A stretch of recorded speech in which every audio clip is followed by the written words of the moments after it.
আজকে আমরা ক্লাস 7-এর 19 নম্বর অধ্যায়ের বীজগাণিতিক সংখ্যামালার উৎপাদক ও বিশ্লেষণ চ্যাপ্টারটি সম্পর্কে আলোচনা করব। তো দেখো, উৎপাদক বিশ্লেষণের অর্থ হচ্ছে যে একটা সংখ্যা বা সংখ্যামালাকে কতগুলো ছোট ছোট সংখ্যা বা সংখ্যামালার গুণফল আকারে নিয়ে আসা।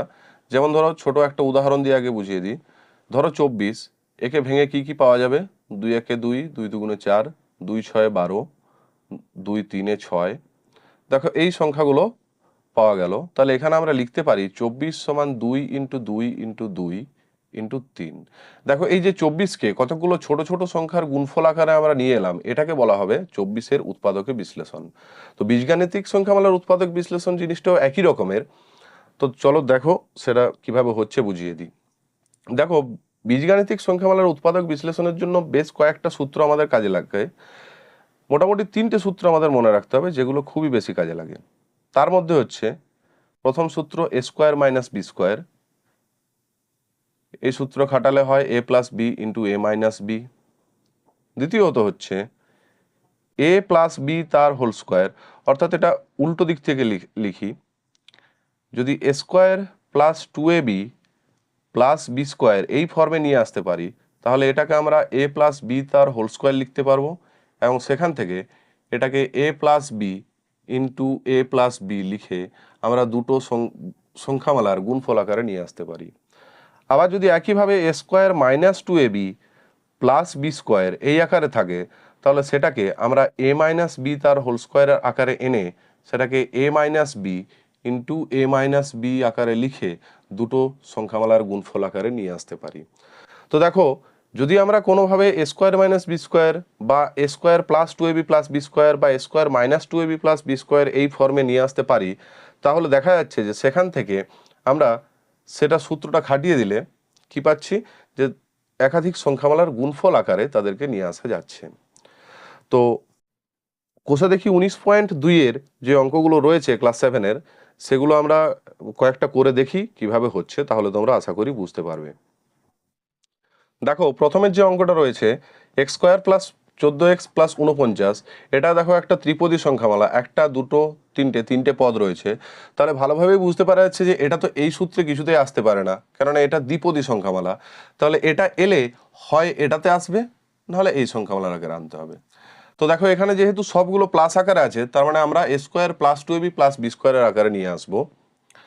তো এটাকে এক কথায় পূর্ণবর্গাকারে প্রকাশ করাও বলে।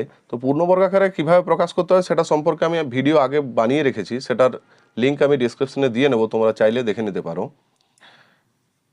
এক্স তার হোল স্কোয়ার প্লাস 49কে আমরা 7-এর হোল স্কোয়ার লিখবো, প্লাস যেহেতু এখানে প্লাস আছে প্লাস দিলাম, প্লাস 2abটা রেডি করছি, 2 ইন্টু এক্স ইন্টু 7 সমান, এটা দেখো A square plus 2ab plus B স্কোয়ারে পড়েছে, তাহলে এটার থেকে আমরা এ প্লাস বি তার হোল স্কোয়ার, অর্থাৎ এখানে এক্স প্লাস 7-এর হোল স্কোয়ার লিখতে পারি, সমান হয়ে যাচ্ছে X plus 7 into X plus 7। পরবর্তী অঙ্কটা দেখো 2-এর দাগের, 4m square minus 36m plus 81। একইভাবে দেখো, এটা কিন্তু এই ফর্মে পড়ে রয়েছে। তাহলে আমরা এটাকে প্রথমত 2m তার হোল স্কোয়ার লিখব,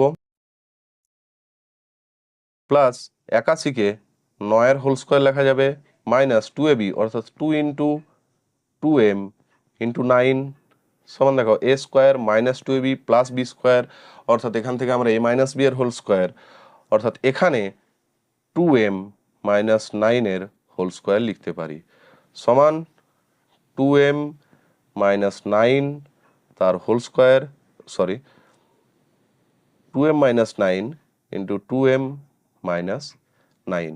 তো দেখো, এই 1 আর 2-এর দাগের অঙ্ক দুটো যেভাবে করলাম, এইভাবে কিন্তু 3, 4 এবং 6-এর দাগের অঙ্কগুলো হয়ে যাবে।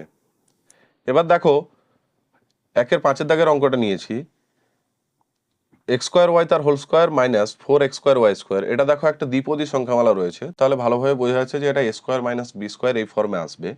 তো দেখো, এটা একটা হোল স্কোয়ার রয়েছে, কাজে এটা নিয়ে আমাদের চাপ নেই, এটাকে হোল স্কোয়ারের আকারে আনতে হবে। তাহলে এটা হচ্ছে এক্স স্কোয়ার ওয়াই তার হোল স্কোয়ার মাইনাস এটাকে 2xy এর হোল স্কোয়ার লিখে দেবো।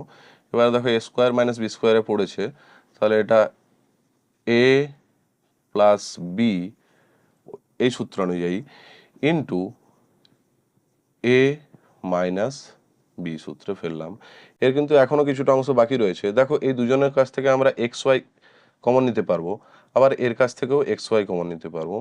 তো এর কাছ থেকে যদি xy কমন নিই তাহলে থাকছে দেখো এখানে x প্লাস 2, এবং এর কাছ থেকেও xy কমন যাবে, তাহলে এখানে থাকছে x মাইনাস 2। এবার এই দুটো x এবং দুটো y এ গুণ করে দেবো, অর্থাৎ x square y square into X plus 2 into x minus 2। পরবর্তী 10 দাগের অঙ্কটা দেখা যাক। দেখো 80 এম স্কোয়ার মাইনাস 125। তো দেখো এটাও দ্বিপদী সংখ্যামালা রয়েছে, অর্থাৎ এই সূত্র খাটবে, কিন্তু 80 পূর্ণবর্গ সংখ্যা নয়, আবার 125ও পূর্ণবর্গ সংখ্যা নয়, তাহলে 80কে কোনো কিছুর হোল স্কোয়ার করা যাবে না, আবার 125কেও কোনো কিছুর হোল স্কোয়ার করা যাবে না। তাহলে আমাদেরকে কি করতে হবে? সর্বপ্রথম দেখো এই দুজনের কাছ থেকে আমরা 5 কমন নিয়ে নেব। কেন 5 কমন নেব? দেখো 80 এবং 125 দুজনেই 5 দ্বারা বিভাজ্য। 5 16 80 হয় এবং 5 25 125 হয়, সেটা কমন নিয়ে নিলাম। তাহলে 5 কমন নিলে ভেতরে থাকছে 16 এম স্কোয়ার মাইনাস 25। তাহলে দেখো এবার ভেতরে 16 এম স্কোয়ারকে আমরা 4 এম এর হোল স্কোয়ার আর 25কে 5 এর হোল স্কোয়ার লিখতে পারি। এবার এখান থেকে দেখো ভেতরে এটা এ স্কোয়ার মাইনাস বি স্কোয়ারে পড়েছে, তাহলে 5 ইন্টু ভেতরটা আমরা a plus B into A minus B সূত্র ফেলে দেবো, 4m plus 5 into 4m minus 5, এটাই আমাদের অ্যান্সার। তো দেখো এই 5 এই আর 10-এর দাগে যে অঙ্ক দুটো করলাম, এই একইভাবে একই প্রসেস কাজে লাগিয়ে আরও কয়েকটা অঙ্ক করে নেওয়া যাবে। তোমরা পারলে চাইলে করতে পারো। যেমন 7-এর দাগের অঙ্ক 8, 9, 11 এবং 12। এছাড়াও এর পরবর্তী যে অঙ্কগুলো রয়েছে সেগুলোও আমি চেষ্টা করব পরের ভিডিওতে কভার করার। তোমাদের যদি ভিডিওটি ভালো লেগে থাকে তাহলে অবশ্যই ভিডিওটি লাইক করো এবং কমেন্ট করো, চ্যানেলটিকে সাবস্ক্রাইব করো, এবং অবশ্যই নোটিফিকেশনের বেল আইকনটি ক্লিক করে রেখো, যাতে আমি পরবর্তীকালে যখনই নতুন ভিডিও আপলোড করব সেটা নোটিফিকেশন তৎক্ষণাৎ তোমাদের কাছে পৌঁছাতে পারে। ধন্যবাদ।